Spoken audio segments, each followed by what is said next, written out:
You done fell right down that rabbit hole, so reality is questionable. Try, but you just can't let it go. These two right here put on the show. It's paranormal overload with southern hospitality. Haunted murder, mayhem, tip while discussing immortality. Locations with a dark past, history that comes to life. Hillbillies with a knack for everything that goes bump at night. Overthinking if you by yourself, these two will have you turning on the lights. Mixing in a little comedy to make sure it all fits in just right. Hey. Welcome to Hillbilly Horror Stories.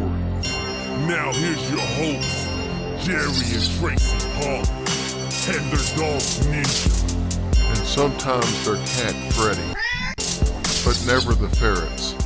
What's good, what's good, what's good? This your boy Marcus Harvey from Ghost Brothers. What's happening, man? It's your boy Dalen Spratt from Ghost Brothers. And this is Jawan Mass from the Ghost Brothers. We like to give a big shout out to the Hillbilly Horror Stories. Hillbilly Horror Stories, where your stories is from a hillbilly and it's kind of horror-y, because it's Hillbilly Horror Stories. That was terrible, Dalen. Yeah. But I tried. Tune into the podcast. We up in here. Ghost Brothers. Hey guys, welcome to episode 399 of Hillbilly Horror Stories. I'm Jerry. Did I hear a niner in there? I knew you was going to say that. I'm Tracy. All right, Tracy, obviously we want to start off thanking all of our military and civil servants all over the world. There's chaos going on in the Middle East, and I know the American soldiers and Air Force and stuff are kind of tied up in that right now. We're just letting you guys know we're thinking about you, and thank you for everything you do on a daily basis. You never know when that call is going to come. That's very true. It's a very sad situation.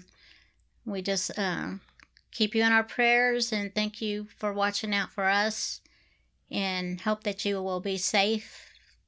And prayers again for you guys every single day.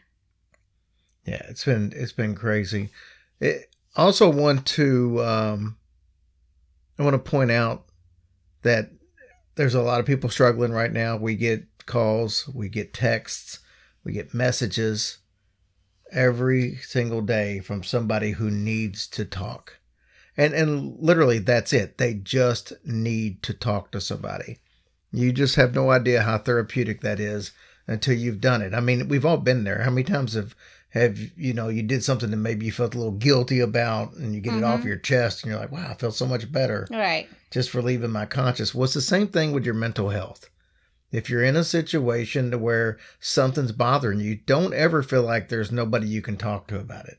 You have a whole group of almost 7,000 people in our Facebook group that you can sign up and be anonymous if you want.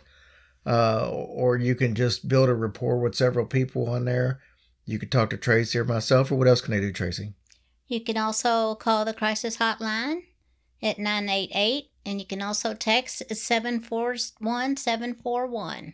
It's just 14. What'd I say? 74 is 1. Oh, 741-741. Either way. All right, Tracy. For those who have ever been to Savannah, you will know that the historic district is pretty much sectioned off into squares. Each one of these squares has a name. That's how you keep them separated, in case you didn't know. Most of these squares have paranormal stories, and probably, I would say, none of them, though, have the amount of stories that Wright Square has. Oh. Why is it so special? That's a good question, Tracy. Well, thank you, Jerry. Well, beneath the large oak trees that actually that are covered in Spanish moss, we've learned a lot about Spanish moss this weekend. I'll tell you some. We're actually going to talk about Spanish moss later. Okay. Some, I think it's interesting tidbits because we mention it so much that we forget that not everybody really knows what that is. Right. But anyway, these giant oak trees that are downtown in the historic district, they cover the trees. They're hanging everywhere. But there's also a history of blood being spilled in the area, as you can imagine. No, I can't imagine. Well, you won't have to, because I'm going to paint a picture for you. I wonder what it's like to have to mow under that stuff that hangs off the trees. Why would it be any different than mowing No. Cause It's not like it hangs low enough where it's all in your face. well, I guess that's true. Like So when you walk through the haunted attractions at Halloween and they had that, Uh-huh. that camouflage stuff hanging down. Oh, yeah. You Yeah, just have to something like bob that. and weave. Yeah. Yeah. All right, let's get into some history. Founded in 1773, Savannah has had a reputation for being haunted to almost everybody. Some people call it the most haunted city in America. Okay. I put it in the top 5. I don't know if it's the most haunted. Right. I would consider St. Augustine probably the most haunted, or New Orleans, close tie. But Savannah and Charleston are right there. All right. So that's my thoughts on it anyway, for what that's worth, which is pretty much nothing. Wright Square is one of the original 4 squares to be laid out in the historic district. The other 3 squares have a much tamer history for whatever it's worth. So the square is framed in by East York Street and East State Street. This was the site of the first white burial ground in Savannah. Okay. Because you got to keep in mind it was Native Americans before Okay, that. yeah, I was going to say probably was, so. Now, at the southwest corner of the square, actually, I said southwest corner, but it actually extends underneath some of the buildings is where the bodies were laid to rest. Can you imagine just having a big old building sitting on top of you? No, I can't say that I have. You'd be trying to push out if you come back to life and you're like, dang, man, this is some heavy dirt. Stop. Apparently, not all of these souls are resting in peace. Tracy, as we stated in other episodes, Savannah is known as the city that was built on its dead. Exciting. It's not surprising that with a nickname like that you're going to find a lot of buildings and a lot of roads, even the airport runway, that are built over top of previous cemeteries. Wow. I hate to hear that, though. You know what? Well, I do, but what are you going to do? Yeah, that's true. All right, so let's learn some history of Wright Square. First of all, it wasn't always named Wright Square. It was originally laid out in 1733, and it was called Percival Square. It was named after John Lord Viscount. He was the Earl of Percival. Well, never heard of such a thing. That's crazy talk. He played a big part in the founding of the colony in Georgia that originally had moved over there. In 1763, it was changed to Wright Square to honor Sir James Wright. He was the last royal governor of the province of Georgia. Well, I wonder if the other guy was mad because they renamed it. I doubt it. I doubt he cared. He might not even been alive. Who knows? The square has also been referred to as Post Office Square, Courthouse Square, and Hanging Square.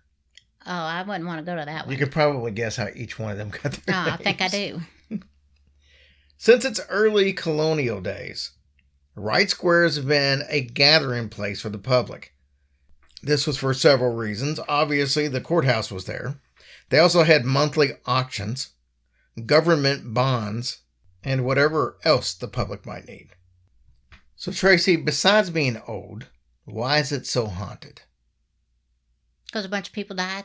That's part of it. Okay. There's actually several reasons, and we're going to get into most of them in this episode. So let's start with the Yamakra Native American chief, Tomochichi.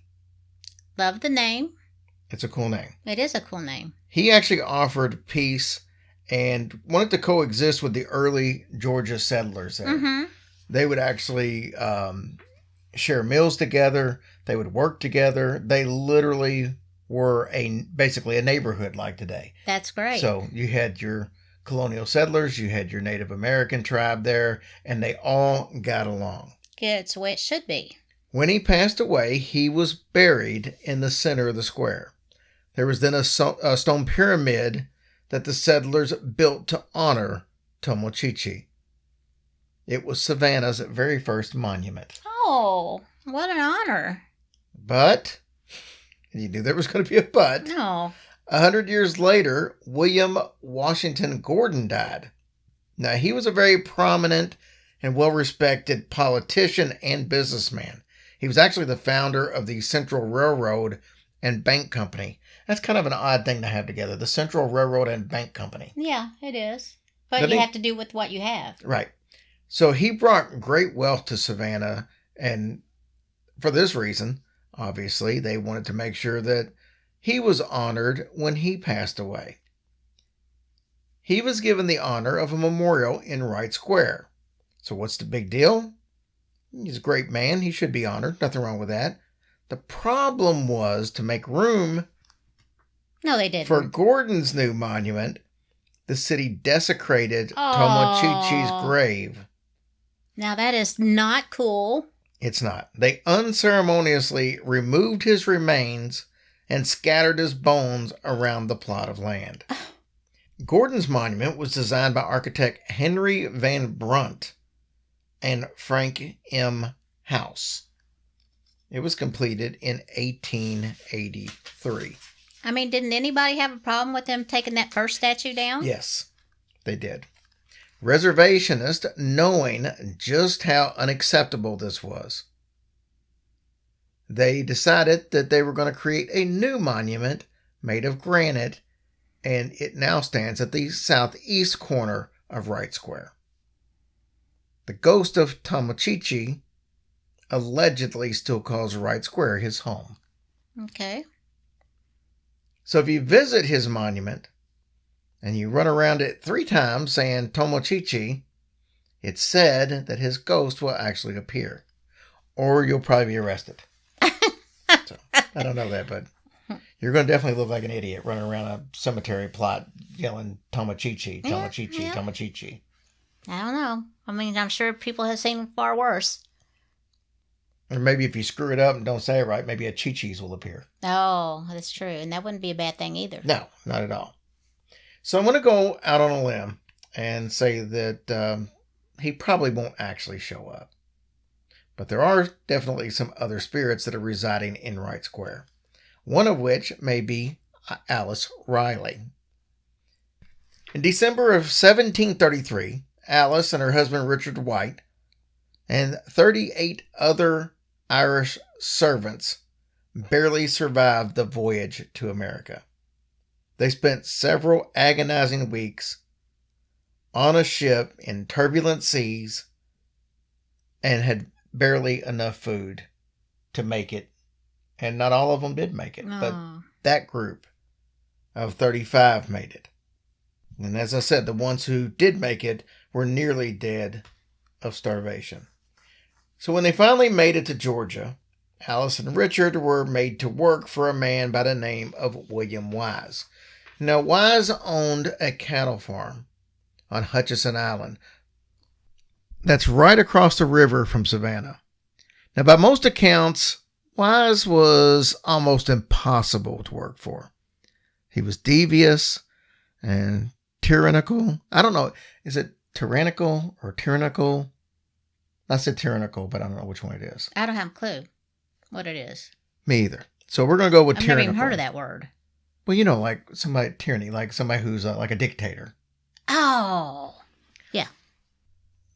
So get this. Every day he would order a couple of his servants to bathe and groom him. Well, now. Sounds a little spoiled. A lot of people Or smell it just like smelled bad. Oh, you that. beat me There to you it. go. That's good. On March 1st, 1734, William Wise was found dead in his house. His body was discovered on his bed. His head was resting in a large bucket of water with a neckerchief tied securely around his neck. A neckerchief. That's what it was back then. Mm-hmm. It just sounds dumb. So he didn't have his head to comfort him? He had his head. It was just in a Oh. bucket of water. Oh, but not on his being. Right. No, he was still attached to it. Oh. Yeah, he wouldn't be headed or nothing. Oh. He well, I was guess I just bent thought... over with his head in water. Oh, okay. Gotcha. He was the first murder victim in Savannah's history. What? That's so weird to hear that. It was also discovered, oddly enough, that Alice and Richard were missing. Uh-oh. In the spring of 1734, Richard and Alice had apparently had enough, and on March 1st, while grooming Mr. Wise, they grabbed a bucket and held his head down under the water until he drowned. They then fled town, and ironically, they hid out in a town called Hope. That's not going to fix your problems, No. people. Eventually, Richard and Alice were caught, and they were both sentenced to death. Richard White was the first person to be hanged in Savannah. My goodness. But get this.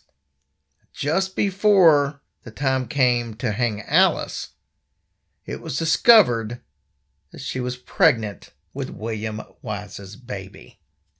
So what happened? Well, it was reported that she was sexually assaulted by Mr. Wise several times, and this is how the pregnancy happened. The magistrate decided to wait until she gave birth and then hang her. Oh, man. So shortly after the birth of the baby, the newborn was actually ripped from her arms, and without further delay, they strung her up on January 19th, 1735, leaving the baby as an orphan. Not only that, Alice's body was left hanging from the gallows for 3 days. Why? To prove a point.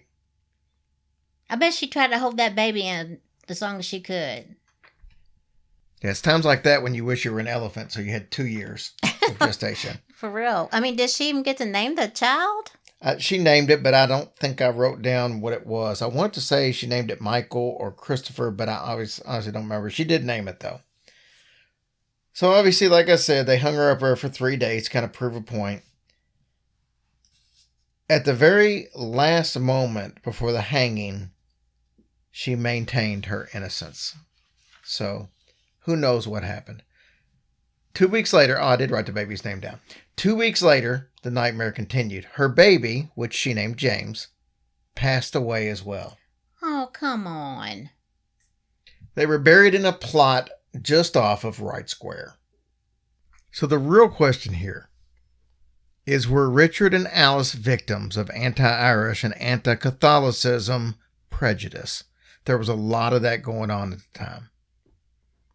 Were they framed for the murder because of their religion and because of their ethnicity?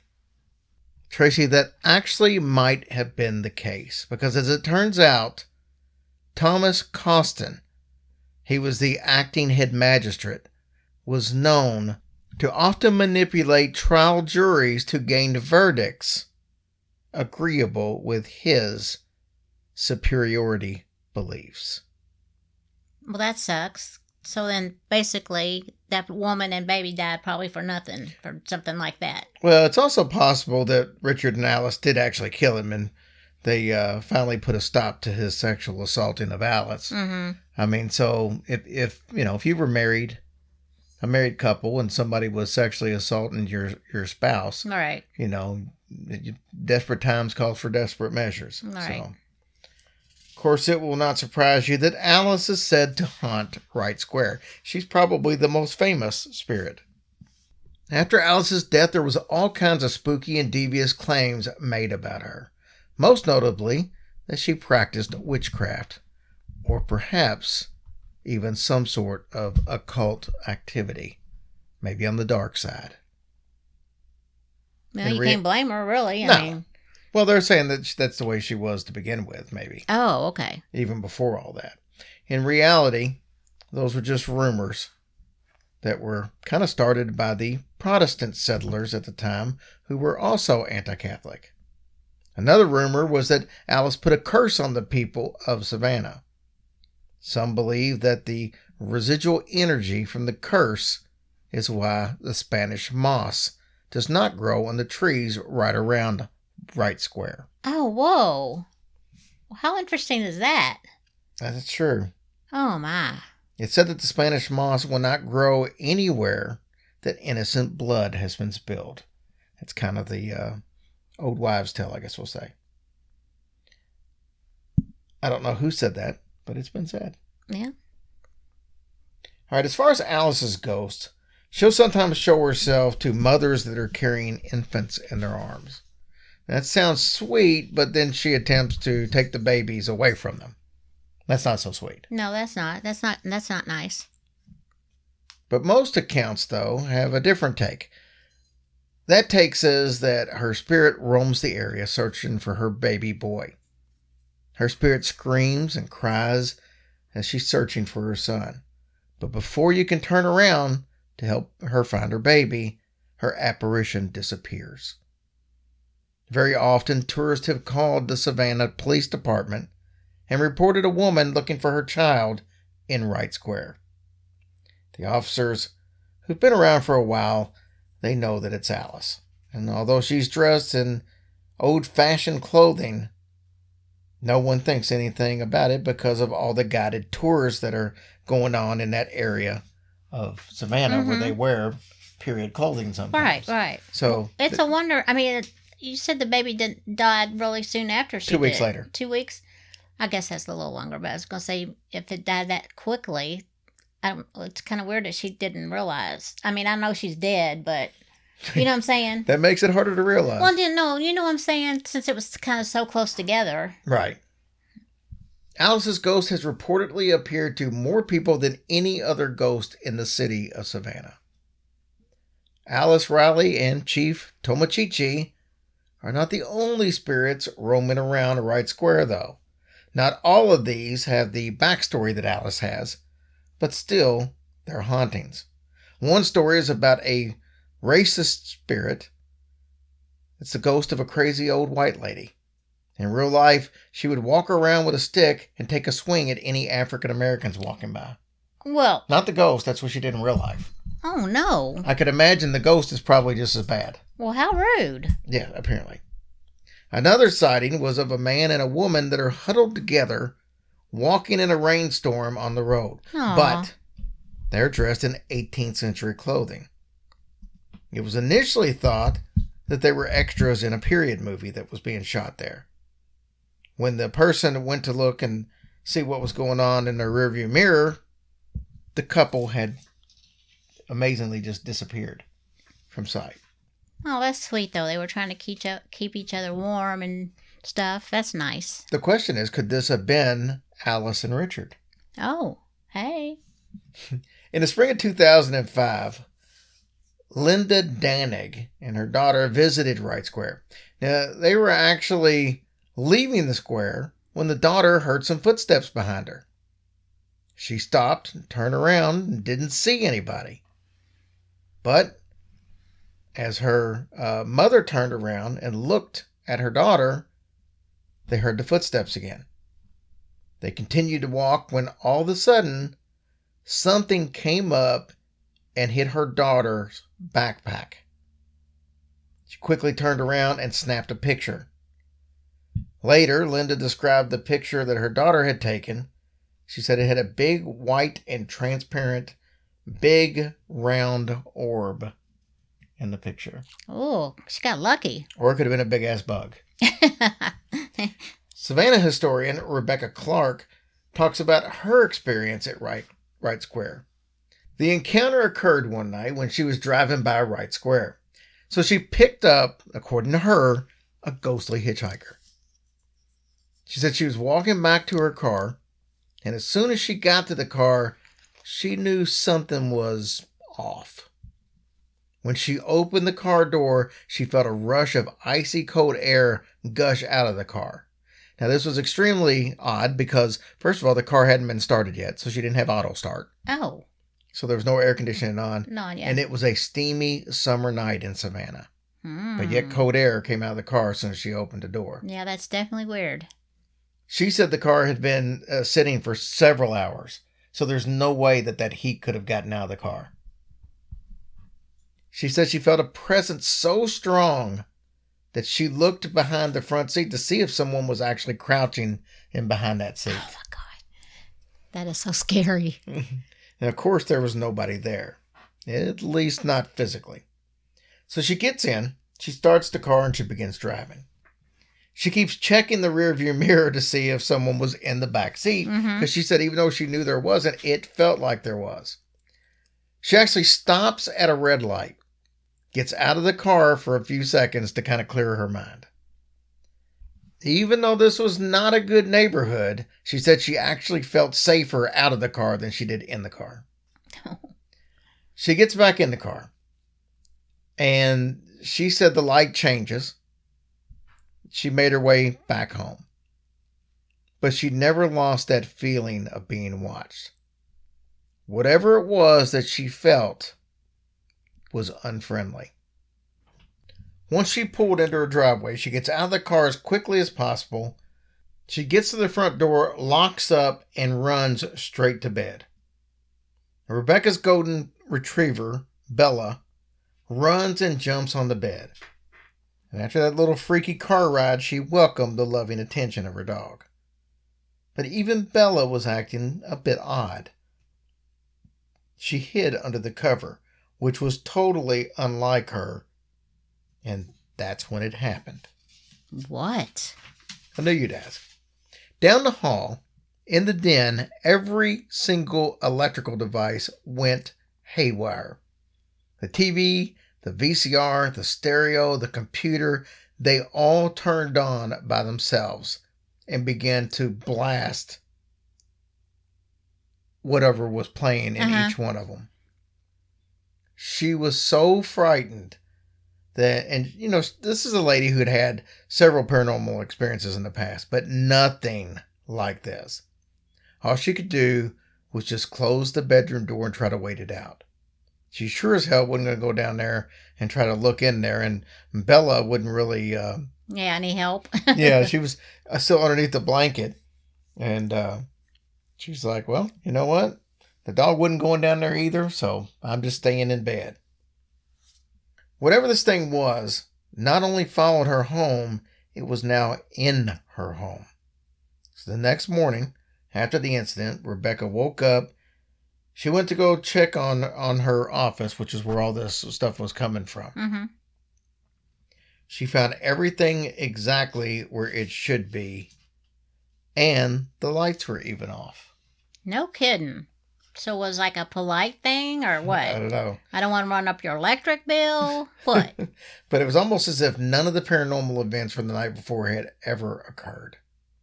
But things would change in a few days later when Rebecca had to return downtown.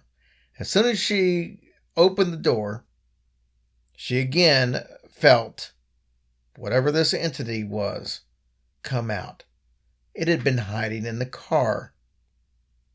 She felt the same icy blast of air, even though it was another scorcher of a hot day in Savannah. The whole ride downtown, Rebecca made an attempt to speak to the spirit. She figured if anyone saw her talking to the spirit, they would just think that she's just kind of, singing along to the radio or something. Yeah. She told whoever it was that she was going back downtown and they could just get the hell out anywhere they wanted. As soon as she gets to Wright Square, she said she felt the entity leave, and that was the very last experience that she had with the entity. Well, good for her. He just wanted to go back home. He just needed a ride, Apparently. She was his Uber. Right.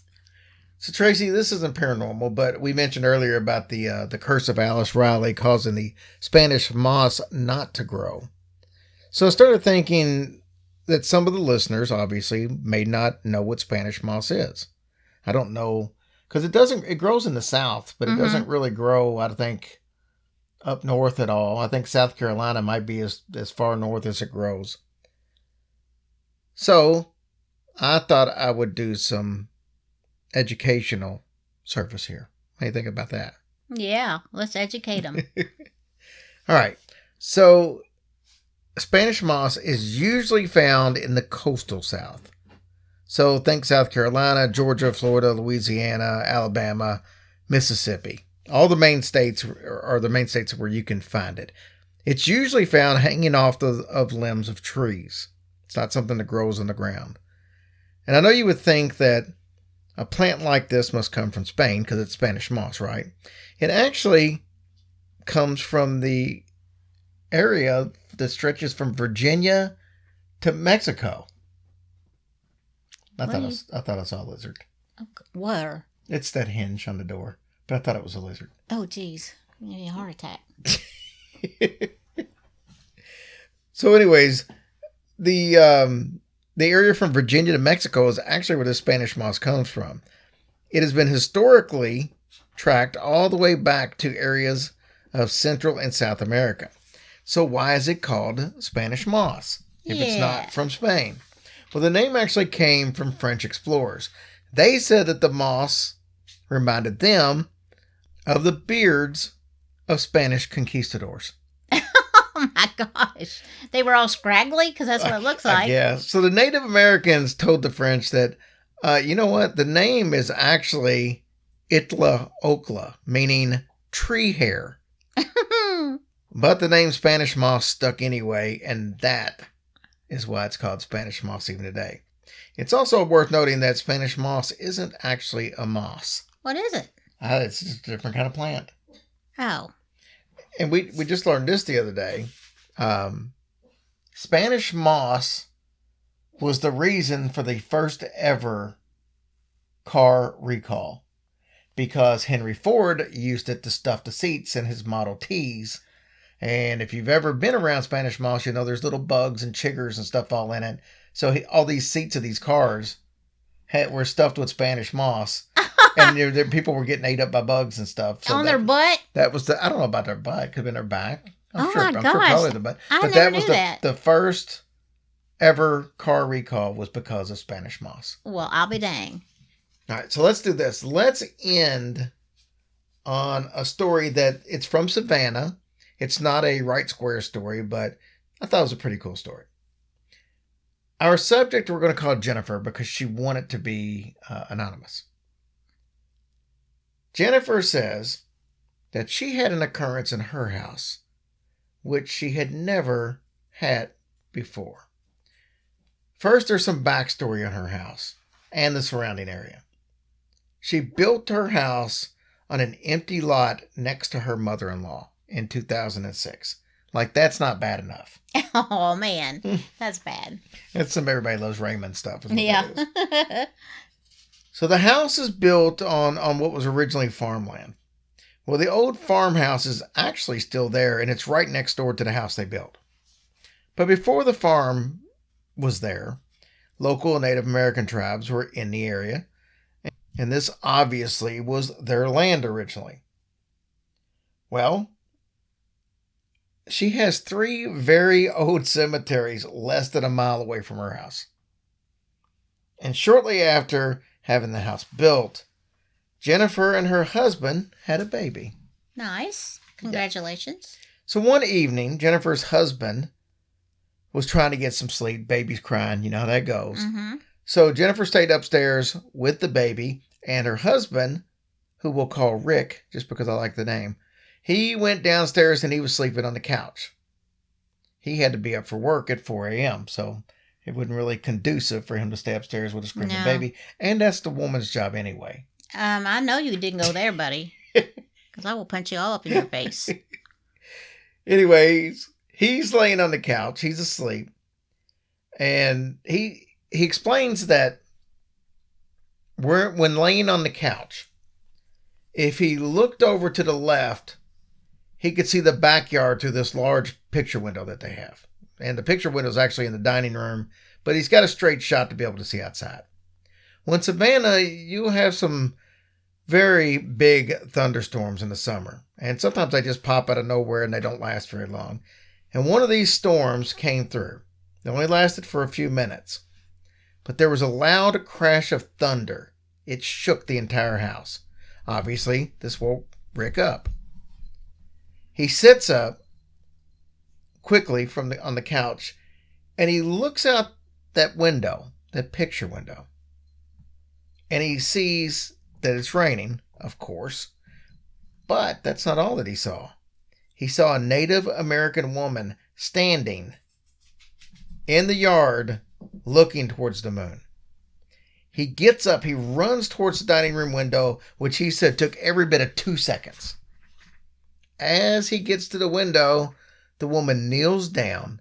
She runs her hand across the grass and disappears. He said the rain didn't even seem to even affect her. It's like almost like it went around her, like she had a force field on her. And he said the clothes that she had on, he had never seen anything like, not even in pictures. So he's not exactly sure, but he did know that she was a Native American. Well, the family has this large vegetable garden out in the backyard. And he said ever since that night, it seems that the area where the Native American woman bent down and kind of ran her hand across, nothing will grow there. Well, I thought you was going to say just the opposite. No. Well, Jennifer said that during the last 2 months of construction on their home, they stayed with the in-laws. So they were in a rental home. Mm-hmm. Nothing happens. Then they go stay with the mother-in-law for the last 2 months. She'd been trying to get them to come there for a long time. Yeah. And eventually they said, look, it's 2 months. We'll take you up on your offer. Save some money. Well, apparently, according to Jennifer, it just never seemed to feel right over there. They said there was like a negative energy that was constantly surrounding them, so much so that it took a toll on the entire family. They thought it was just the stress of having a home built. But as soon as they left her home and moved into the new house, everything went back to normal. Oh my gosh. So there you go. That's some stories of Wright Square and their ghostesses. And a good one thrown in for measure just from the Savannah story. Mm-hmm. Mm-hmm. Well, I mean, I'm glad that things cleared up once they got in their new house. I mean, did the mother-in-law not realize what was happening, or I don't know. Or she didn't detect anything? Not really sure. She didn't really get into it. There you go. All right, we're going to take a quick sponsor break and we'll be back with some info. All right, Tracy, we are just shy of 2 weeks away from our Casadega live event. I can't even believe that's already happening. Yes, there are a handful of tickets left. Come see us. Casadega is in between Daytona and Orlando. You're 30 minutes from Orlando, 20 minutes from Daytona. Come out, spend the weekend. Our show's early. It's 12 to 3. Oh, that gives you plenty of time. You'd have the rest of the night to go hang out at the beach. Make a weekend out of it. Come spend Sunday, Saturday. I'd spend some time in Orlando. After you get through, go to Gator World or something. And then you don't want to go to the theme park. That's just a lot of money and a lot of heat. Very true. A lot of waiting in lines. But there's a lot of cool stuff to do in Orlando, a lot of good restaurants. And then you can turn around the next day and go to Daytona and spend the time on the beach. Yeah, and it's beautiful there. Yeah, and it's going to be probably in the mid to high 80s. Oh, yeah. Well, actually, it's supposed to, I don't know what it's going to be then, but it's supposed to get in the 90s this week. So don't act like you know what 2 weeks from now it'll be. We barely I know just as much as the weatherman does. That's true. 100% true. But anyway, tickets are still available, $25. It's us and History Goes Bump. I'm telling you, this is a very small venue. You will never get closer to the podcasters than this. In fact, you may be sitting at our table as we're doing the show. That'd be cool. Yeah, but that's why we only had 30 tickets available, and 30 is going to feel squished. So we may not sell all 30, which kind of might be a good thing. So if we can fit 25 in there, that might be even a little better, because I think 30 might be pushing it. But some of you might be sitting outside with, glasses up to the wall trying to hear. I don't know. But anyway, come out and see us. We'll have some merch and stuff there. And we're going to have a good fun time. It'll be good to do a live show. And we're only doing 2 this year. So yeah, there you go. Very weird. Cruise. It's not too late. Jump on. We got a boatload, literally, a boatload of tickets sold. And the only thing missing is you. True story about that. Come out, spend some time with us in Ohio. It's going to be an absolute blast. Yeah. And then, like I said, we still got tickets for St. Augustine. Almost half of those tickets are sold already for August 17th. Good. Sorry. So there you go. Looking I don't have forward. anything. What do you got going on over there? Well, I do have some iTunes, and I would like to thank all you guys for doing that for us, because it means a lot. We have Win-Win, Mojo Lobster, Josh Turner, 92, Susan Bowman, and Casey Ray. Thank you guys. Oh, no, I think it's Casey Roy. My bad. Thank you all for your reviews. We appreciate them so much, and it really does help us. And our Patreon for this week is Hannah Bassett. Thank you, Hannah. We appreciate you, sweetheart. Yep, you guys are awesome. Don't forget to check out our YouTube page. Look, there's not a lot on it that you haven't heard. Probably it's all, primarily stuff that we put up.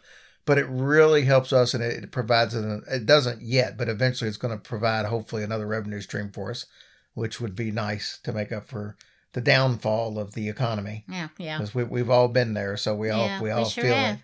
But it would be awesome if you guys could go to the page and subscribe.